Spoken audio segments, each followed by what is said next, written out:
So good afternoon, everyone. Thank you so much, everyone, for being here. My name is Danielle Liddick, and I am a career coach in the Career Enrichment Network here in the College of the Liberal Arts. Today is our alumni career conversation, Careers in Human Resources. With me today, I have two colleagues, Dana Wenger, Student and Alumni Relations Coordinator and Career Coach here, as well as Danielle Craven, Events and Programming Intern. Dana and Danielle will assist with moderation of the Q&A, so please post your questions at any time. We have three great alumni panelists with us to speak about their career journeys and to provide helpful information and advice for fellow Penn Staters about this industry. I'm going to begin by reading our alumni bios, and I have some questions prepared to ask if needed, but I want to encourage you, again, please post any questions you may have for our panelists. So to begin things off, we have Lauren Pyle-Carey, currently serves as a senior associate early careers recruiter at BNY, formerly BNY Mellon. Lauren is based out of Pittsburgh and BNY's largest North American campus. She graduated in 2019 from the Pennsylvania State University with a BA in History and BS in Labor and Employment Relations. She earned 2 certificates in her LER major, one in Human Resources and the other in Collective Bargaining and Negotiation. After graduation, Lauren moved to Boston to work in technology sales at Oracle Corporation. After 2 years in sales, she was promoted into campus recruiting. Lauren joined BNY in April 2023 as BNY began to hire their largest intern cohort in the firm's history. In her role today, Lauren supports early career hiring initiatives in 3 different programs. She supports the relationship between BNY and Penn State University and leads strategic projects to increase operational efficiency within her team. Thanks so much for being here, Lauren. Next, we have Ben Peterson. Ben graduated from Penn State University with a bachelor's in LER in 2021 and an MS in HRER in 2022. Since graduating Penn State, Ben has served as a human resources business partner for the Boeing Company, supporting Boeing Defense, Space, and Security Division in St. Louis, Missouri. Thank you so much for being here today, Ben. And last but not least, we have Garrett Heidler. Garrett is a 2-time graduate as well from Penn State's College of the Liberal Arts with a Bachelor of Science in Criminology in 2022 and a Master of Science in HRER in Criminology in 2020 and a Master of Science in HRER in 2022.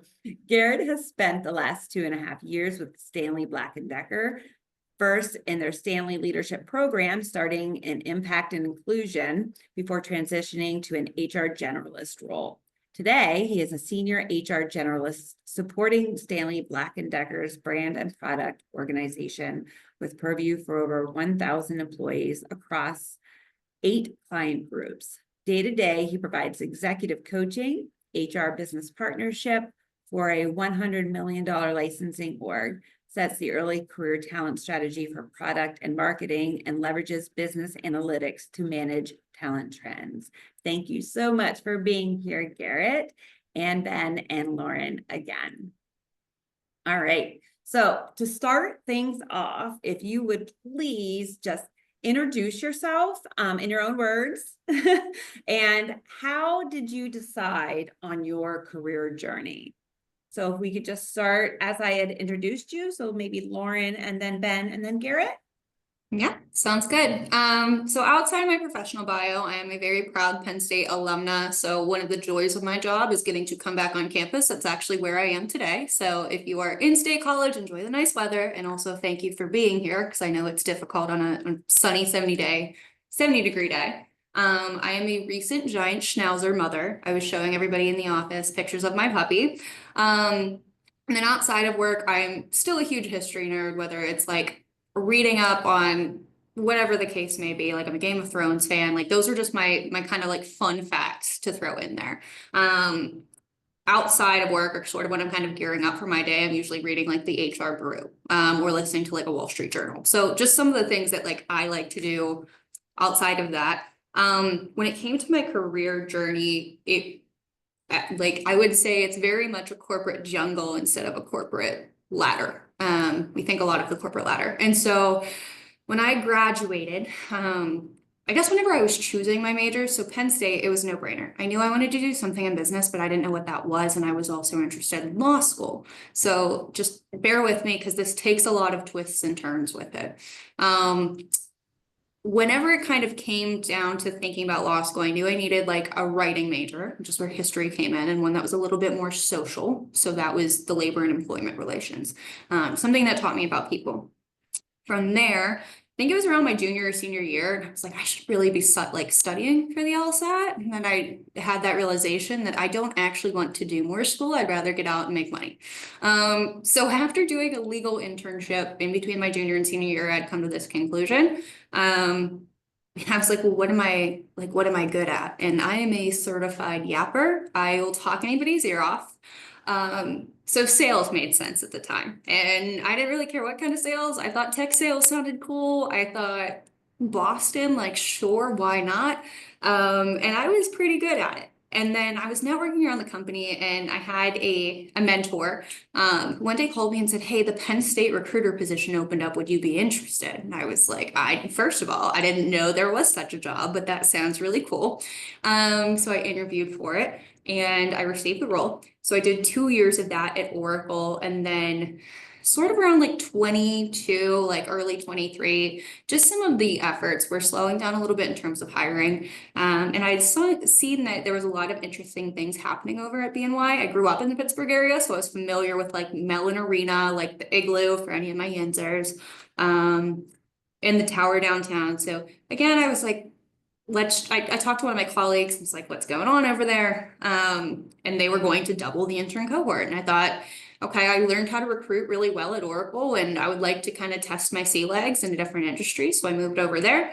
And I've been campus recruiting ever since. So I'm coming up on 4 years as a recruiter, and I don't want to take up the whole time. So I will pass it over to Ben. Yeah. Hey, everyone. My name is Ben Peterson. As Danielle mentioned in my bio, so I work for Boeing, and I know everyone thinks commercial when they hear Boeing, but I actually work on the defense side. So in St. Louis is where they manufacture most of the defense airplanes. So think of like Top Gun, like F-15, F-18s, T-7s, things like that. Cool, fun fighter jets. They fly around here all the time. So sorry if you hear a lot of loud noises. That's probably what's happening. In terms of how I got into HR, I knew from the beginning I kind of wanted to. My dad was in HR. My undergrad is in LER, so HR. I started out originally in college at Penn State as an engineering major. It was a little too stereotypically, antisocial. I talk too much. I do. I wanted those relationships way too much. And my dad was like, hey, I think you'd be perfect for HR.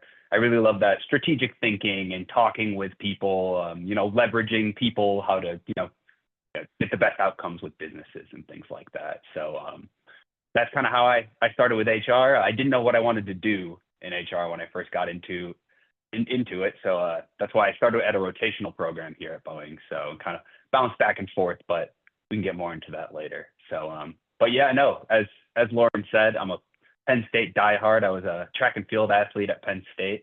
And I think that's one thing in common you'll hear from a lot of Penn State alumni is we love coming back because we love the school. So happy to be here. All right. I mean, I'm going to echo what Ben and Lauren both said, and that is obviously Penn State roots die hard. I'm also very proud to be a Penn Stater. I graduated from the school twice. But just a little bit of background about me. Lauren, I'm not a dog dad, but I do have cats, which have been really easy pets to have in a remote working environment whenever I'm traveling or whenever I'm going to different job sites. So if you get into your career, you want a low maintenance pet, 10 out of 10 recommend for anyone who's interested. But a little bit more about my background and how I got in human resources. Very similar to Lauren, actually. I was very interested in law school. I had an interest in helping people, supporting different communities, and really just helping to create solutions that help people show up their best, both in their personal lives and at work. And I also got to my junior senior year and realized that I didn't want to take my LSAT and that I hadn't been studying for it. And I kind of got the opportunity to meet Elaine Farndale, talk to the program leads, and really get a feel for what the Human Resources Master's program could be at Penn State.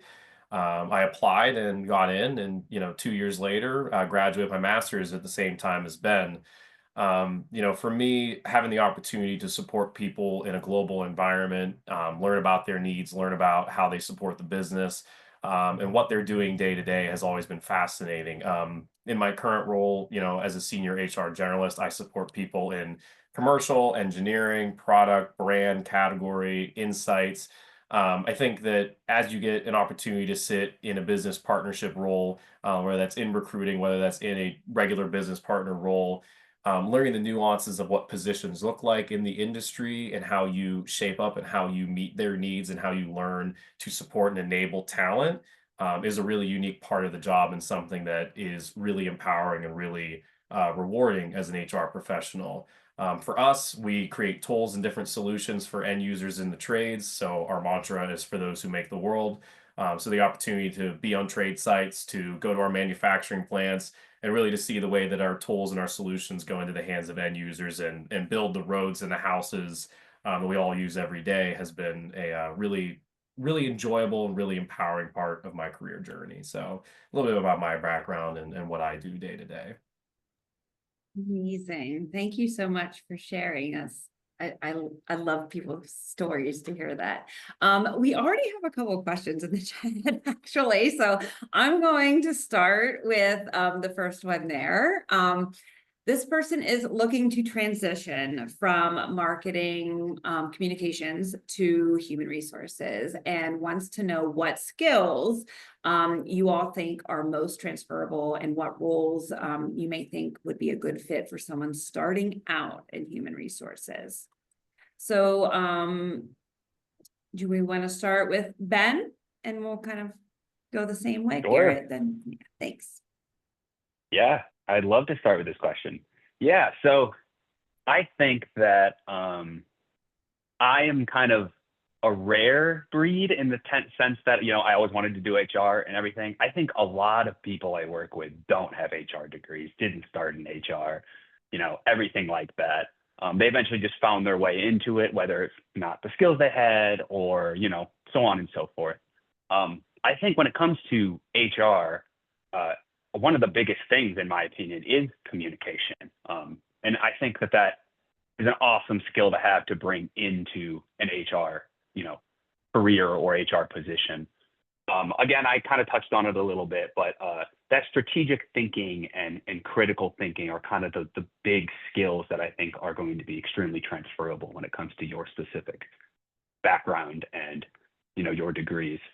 In terms of a good role, I think starting out, for me personally, I would say an HR generalist, or Boeing calls them HR VPs, but the same type of role. It doesn't pigeonhole you or put you in, a certain niche of HR. It allows you to get a breadth of every single thing that's included in HR, right? A little bit of total rewards, a little bit of talent acquisition, a little bit of everything, and getting a good idea for what HR is like and what a career in HR might look like. If I can jump in there, I would think, and it depends on the type of marketing that you're most familiar with. So in that traditional marketing sense, think of your end goal is to communicate specific points of data to the customer. Whenever you are meeting with, we usually call them the business or whatever groups within an organization we support, there's usually a story that we need to be able to tell and questions that we should be preparing. So I think the ability to, first of all, look at a data set, know what you're looking for, be able to cleanse it if needed or interpret that data, but also how you present the story. Because in HR, you will be speaking with people who, and remember, I come from a talent acquisition perspective. So a lot of my job is storytelling, but just knowing the points that you're trying to get across. I don't know that there's necessarily a particular role. I think a generalist in a perfect world, but I think at the time you want to get your foot in the door. And so I think what I would say is you can do anything for a year, and there are some jobs that are never going to go away in human resources. Like, we're always going to need somebody on payroll. Like, that's one that I can think of the most. So, but I think storytelling and like the data and like PowerPoint presentation and also public speaking, other than that, it's interpersonal. So actively listening to what somebody's trying to tell you. And I think that's what a lot of my job is asking questions and not assuming, just to kind of get to an understanding of what somebody's trying to communicate to me. Yeah, I just to build on what Lauren and Ben both said, I think that storytelling aspect, that communication and the way that you paint a narrative and paint a story to make a sell to your client groups, to the people that you're supporting on a day-to-day basis, I think that is a really strong emphasis in the world of human resources. But I think even more than that, I think some of the strongest people in human resources are those have a business acumen and a business background. So being able to leverage an understanding of how the marketing world works and how it ties together with the bottom line goals of the organization actually puts you in a unique position to be successful, and to really be a strategic business partner with those that you partner with on a day-to-day basis. So if you learn the business and you learn what their priorities are, and you're able to paint that picture of how your support and how your suggestions for the talent and the workforce will get them to that solution, you will be seen as a legitimate partner, and you'll have the opportunity to grow and to flourish in your career. And just to be different than Ben and Lauren in terms of a good role to get into, labor relations is always a good one as well, as far as getting a feel for the entire business and being thrown into the fire right away. It probably isn't always the most attractive position, but I think that there's always a need to be that mediator and to be that point of contact where there's conflicts in the workplace, and to really help provide those solutions across business units and across regions. Thank you all. Such great advice and tips. For the next question, we have a third-year student who is having some difficulty finding an internship and other opportunities. The students had their resume reviewed and approved, but still having some trouble finding some of these roles. So any tips for the job search? I would say we are, for a lot of companies, sort of towards the end of internship hiring, but I think that you're in a really sweet spot where you can start networking for those like analyst or those full-time roles. And so the way I mean that is, as a recruiter, like campus recruiter specifically, September through November is a really hard time for us to sit and have a coffee chat because we're running 100 miles a minute. That's when the bulk of our hiring happens. And so I'm not really sure what the timeline looked like per se, but I think with that, you have a ton of really good resources here at Penn State. Like, don't discount your professors because they know people as well. Get to know them genuinely, authentically as people. Don't just come in with like a, hey, can you get me an internship? But like develop that relationship and that brand. And then I would say, I almost call it like the low-hanging fruit, if you will. But look to your upperclassmen and those people that have those internships lined up or full-time roles, and ask them what they did. But also don't be afraid to ask them, like, what did you like? What didn't you like? And I think spring going into summer is a really good time for that. And also remember that you have the alumni network. So I know that was an advantage that I almost feel like it was a little bit late for me whenever I like was I always say I was like not as good of a student as I could have been. And then I got a lot better towards the end, but volunteer and reach out to those people that have like signed up to give you their time. Yeah, I just want to build upon that too. I fully agree. I think the networking aspect of things is something that you can lean into, given the current circumstances and where you're at. I think the other thing too is finding opportunities to join, like utilize LinkedIn to its fullest extent to be a networking tool. One, to build a personal brand and a personal image of what you're trying to achieve. But two, there are a ton of alumni groups for human resources professionals. There's a lot of human resources professional groups in local regions. Putting yourself out there and connecting with people outside of, the School of LER, outside of people at Penn State, and outside of your peers is always beneficial, because if they see you showing up every day about how you present yourself, they see you showing an interest in the industry, and they see you going out of your way to make those connections, it serves you really well in the job hunt, both for an internship and a full-time opportunity when you graduate. don't have much to add. I mean, I don't want to beat a dead horse, but hey, Penn Staters love Penn Staters, right? Again, as Garrett said, utilize LinkedIn, right? Connect with people, connect with us, connect with anyone you can.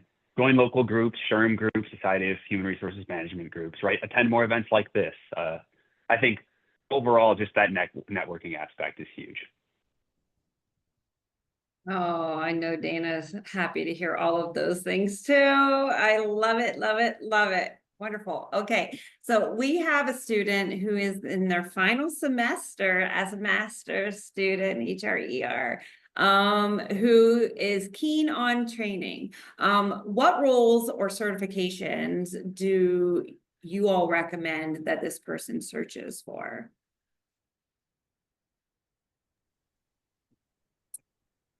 Ben, were you off mute or did you just come off mute? Go ahead. Okay. You take it. I would say more increasingly, analytics is going to be a big part of what we do. And so some organizations use Power BI, some use Tableau. I would get really keen on your Excel and then at least one data visualization. At some point, I would like to receive my SCP, but I have to be working and practicing human resources for at least 5 years. So a CP, I believe, is 3 or 4, and I figured I'd only take the test once. So that can be something long-term. I mean, that's a long-term goal of mine. But in the meantime, I would definitely say like, have a really good understanding, like if you have access to, and I'm not sure like what's included in like some of your access to the Penn State libraries, but if you can even get like in front of a training on like, depending on what type of HR you want to do. If you're thinking like workforce planning, like Visier is really good. Oracle applicant tracking system is a big one. Workday, like if you can just start to see those, and don't worry if you can't because some licenses are a little bit more restrictive. I would say those data visualization is a really good place to start. Yeah, and just to build upon that, if I'm not mistaken, LinkedIn Learning, is that something that's provided to students? I know it was for the master's program. Yes, as long as they have their LinkedIn account associated with their Penn State email, they have free access to LinkedIn Learning. Okay. Outstanding. And so maybe not a certification, but to build on what Lauren said, is building out your presentation, your Excel skills. And whenever you utilize a LinkedIn account, you can actually show that as a certificate on your account to show that you've gone the extra mile to show your presentation skills, to show your Excel skills, and to show that you're kind of ready-made to analyze the work environment that you go into upon graduation. Additionally, as she mentioned, a SHRM certification. I haven't gotten one either myself, just because you need to be in the workforce for a certain amount of time and then practice and get ready for it. But eventually that is always that's always a good goalpost for HR professionals to aspire to. Yeah, I mean, I think one thing I kind of regret and didn't do is I didn't do a lot of those certifications and some of those classes when I was in college. I think in my opinion, one of the biggest things that you can't really do with a certification or anything like that is get job experience. Don't be shy with, getting a role at a company. I know my company pays for all certifications, all training, all programs, anything like that you do. We have an internal learning that you can go and get your own certifications and things like that. That experience you gain on your role or job, whether, again, I saw that you want to do some training, whether it's like a learning and development type role or something like that, where you actually get that experience, understand a little bit more of what certificates you want to do, I think would be really valuable as well. Sorry, I formally raised my hand, but I did want to add one thing that's like not officially a certification, but I think I mentioned it a little bit at the beginning. I listen to the Journal podcast like a few times a week because I think it has a pretty good overview. There's a variety of different topics, but just like what's going on in the world, because whether it's a new regulation that comes out or, everybody's talking like a recession, like what's going to happen, like all of these are all things that affect people directly. And so that is what human resources is. And then like, I'm really into the HR brew, but what I would say is like, stay in contact with your classmates. Like if you've worked on projects with them, especially if you're graduating, like I have colleagues that work in a variety of different industries and I'll still like reach out to them from time to time and like, what are the trends you're seeing? Like, because I'm like in a niche versus like some of my friends are more generalists. So I think that's also a way that you can like, if you are genuinely interested in learning, that you can keep up with that.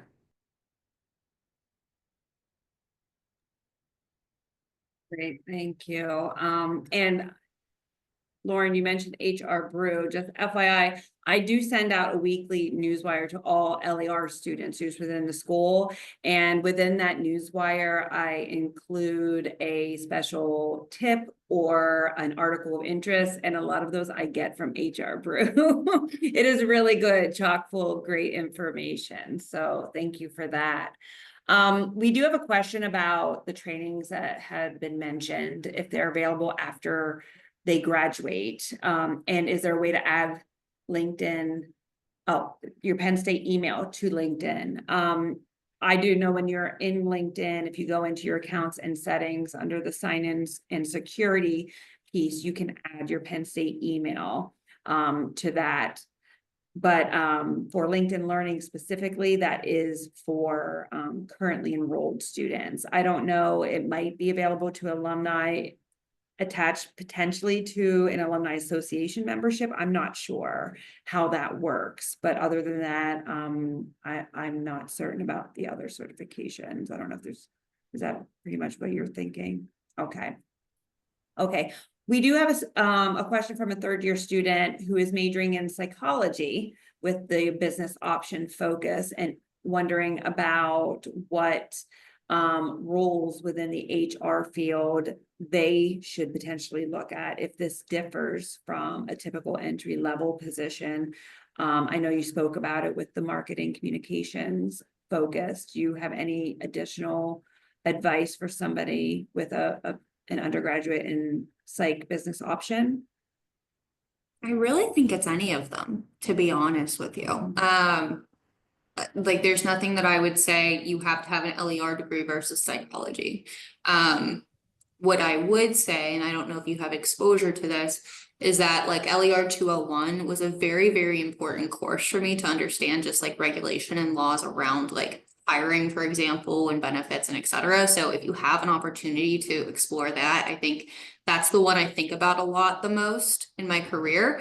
But everything else, I mean, there's a case for labor relations. There's one for learning and development. Like there's also so many teams within HR that I had no idea existed until like right now. Like I actually had a group of students come to the office and we put on an entire human resources like office track per se. And BNY has like 15 different teams within our people. We call it our people team. So I really think like I would encourage you to stay open-minded and not pursue one particular niche over the other. Awesome. And I love the tips on the different classes to take. So I'm going to go off of that a little bit. So outside of coursework, during your time here at Penn State, in retrospect and thinking back about that, what resources or services did you take advantage of while here that you felt you really benefited from? Or even on the flip side, what do you wish maybe you participated or were involved in more? I wish that I had been part of the Society of Human Resources Management whenever I was at school. I wasn't.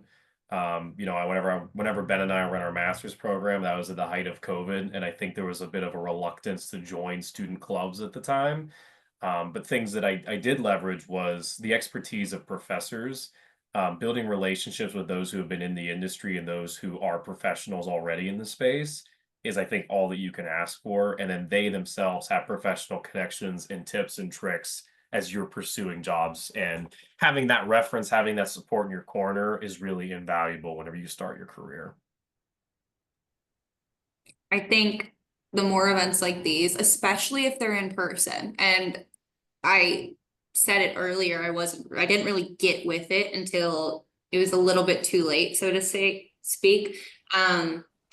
But I think like anytime there's opportunities to go and meet an alumni and like ask them a question and shake their hand, and like if you are on I know webinars are a little bit different, but if you're on just like a call, turn on your camera and like make an introduction. Like it is not the same as like I'll get to know your face versus like actually talking to a black screen. So I was involved in SHRM, but I was just like, oh, I don't want to go after class and I don't want to do that. Like I was like, that's just extra work. But I think, and that was my mindset at the time, and that extra work, like there were recruiters that were coming to those classes that were specifically looking for human resources students. And I just didn't, 2 and 2 did not equal 4 at the time.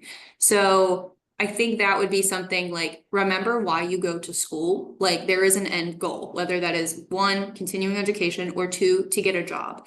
So all of those things that lead you to getting a job should be up there in your priority if that is the end goal. Yeah, and again, to echo myself and everyone else on the panel multiple times, favorite resource, Penn State continues to be the people. Again, alumni, professors, right, advisors, all of that, make sure you continue in touch with them. But I also echo what Lauren said. In-person events, I think, are the easiest way for at least me to build skills. Go to career fairs, talk with recruiters, talk with companies, do mock interviews, resume classes, things like that. Those workshops, I think, are an easy way to build, relationship skills and communication skills, and something I wish I took a little bit more advantage of when I was in college.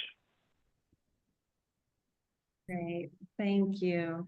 We have another psych student on here asking some questions. I love it. So this person is a psych major, has taken a number of social psychology and IO psychology courses, but not so much LAR specific courses, and was hoping to see if these could be potentially adequate preparation for a career in HR. And I kind of want to go in addition to that. So outside of those classes, how would you recommend a student in this situation market themselves on their resume and application materials when they're applying for these roles?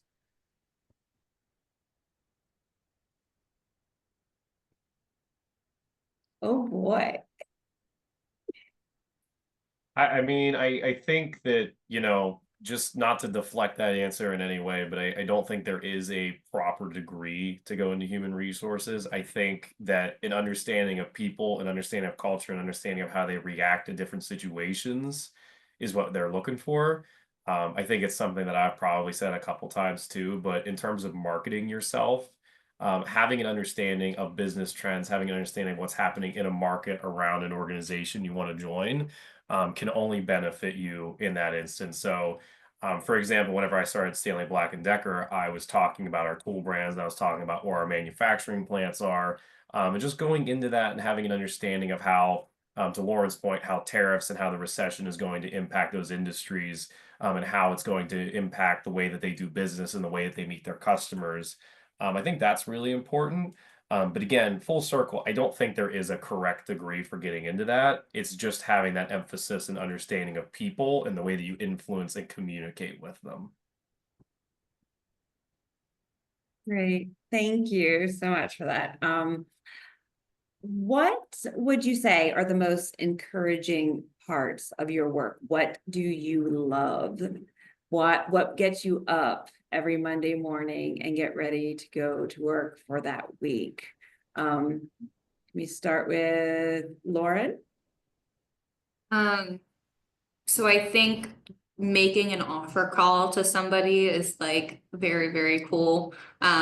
Because in early careers or like campus recruiting, sometimes that could be somebody's first like big job or like job offer everywhere. So I think that's something that I don't know if sacred is the right word, but like I am very grateful that I get to do. But hiring only takes place certain parts of the year. So I think the other pieces is just like, I would say like if I can, like I am a helper, whenever I get to help somebody or like they're able to take that advice and run with it, those are things that are really helpful for me or that I really enjoy. Yeah, I can go next. So I think for me, one thing is, when I first was applying for companies, I applied to Boeing and it's like, oh, I've heard of Boeing, like I'll apply, like whatever. When I got this job though, I think seeing the products we make every day is so cool. I mean, seeing the fighter jets fly and meeting some of those pilots and every day going and seeing, an F-15, that actually is defending our country, things like that. makes me have really big pride in my work and knowing that what I'm doing every day, supporting these leaders who actually build the products, kind of gets me up every day and gets me coming to work. So I love that aspect. I would really recommend working a place that, you really enjoy what the company does. Yeah, I agree with that. I think it's a blend of the two things that Ben and Lauren said. One is, getting early career talent into the door and getting them those opportunities, and really getting to give them exposure to leaders in the organization. But also, whenever you have that appreciation for what the business is doing and you see an impact on the way that your decisions and the things that you're doing day to day actually support those efforts. So if I go into a Home Depot or a Lowe's and I see licensed products, I know that I had a hand in helping the people get those to market and get those in the stores. And that's always kind of empowering and cool for me to be in that situation. Garrett, all of my tools in my house are Stanley. Good. Yeah, Good. and like you guys make the fun cups, right? No, we don't actually. Oh, sorry, just kidding. Nope. Danielle, next question, please. That's okay. That's okay. Okay, next question is actually for Ben. This student remembers you said you went through Boeing's rotation program. They want to know, how did that experience shape your understanding of HR within a large, complex organization like Boeing's defense side? And how did you approach employee relations and compliance at Boeing? Yeah, great question. So I originally went into the rotational program because I knew I wanted to be in HR, but didn't know exactly what I wanted to do. And Boeing's HR rotational program works where you have 4 rotations each 6 months. I wish they were a little longer, but and it kind of allows you to choose what areas of HR you want to look into. So I basically, now that I'm thinking, did 2 generalist roles or HRBP roles, different parts of the business, not only defense. And then I actually took a labor relations role. But one thing with a massive company like Boeing, we have 160,000 plus employees. In St. Louis alone, we have 17,000. And me, myself, right, I'm the HR business partner for, I think, a little over 700 engineers. So one thing you learn about HR at a company like this is it's so siloed.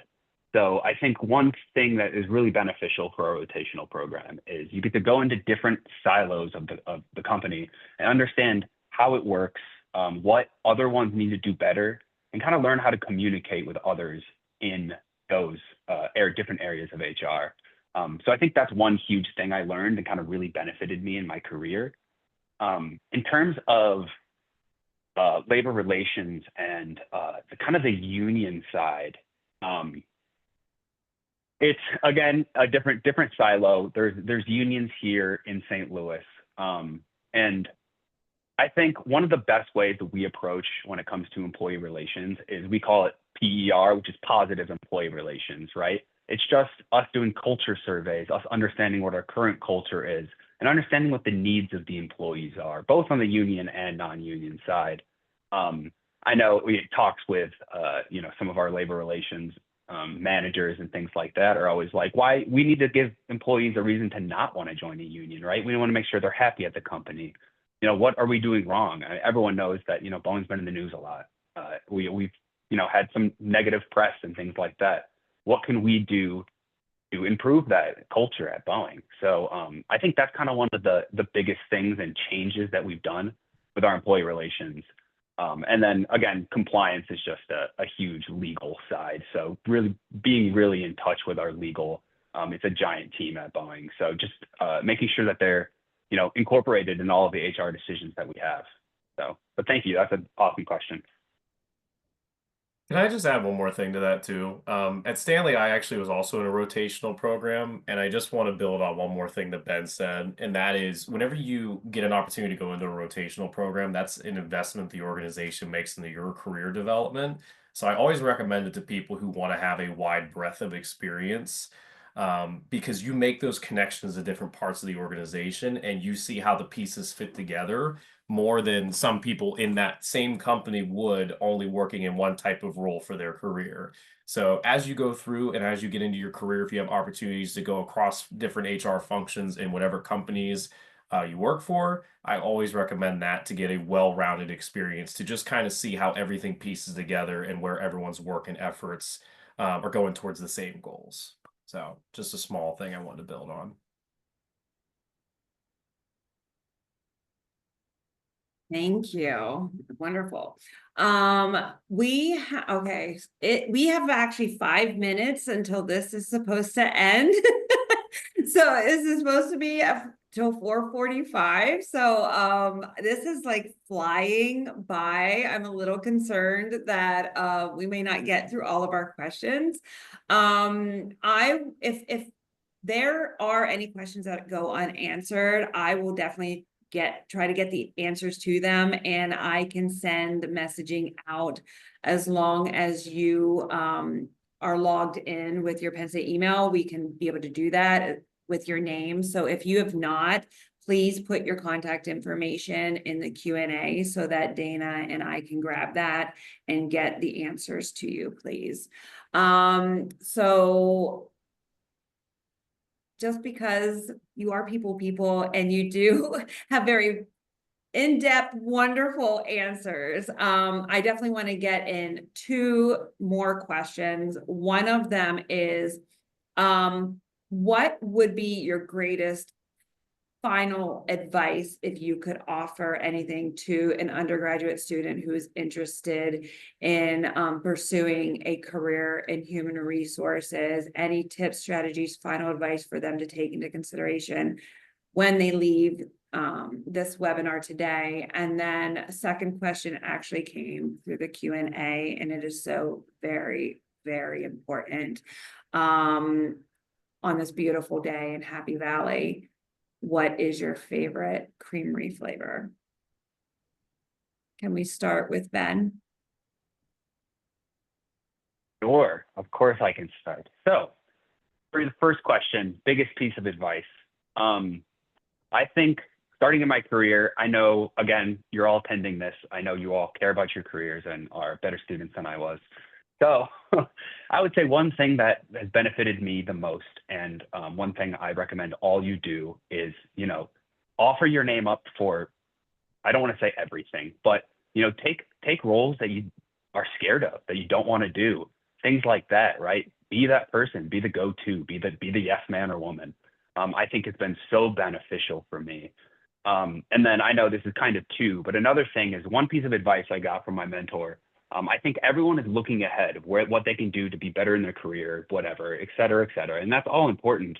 But I think one of the most important things that you can do is being the best in your current role. I think that is the best career advice and what will make you go the furthest. Now, creamery flavor, it is a hard one. I think when Lauren Garrett and I were there, whiteout was not an official flavor. They only brought it during whiteout football games.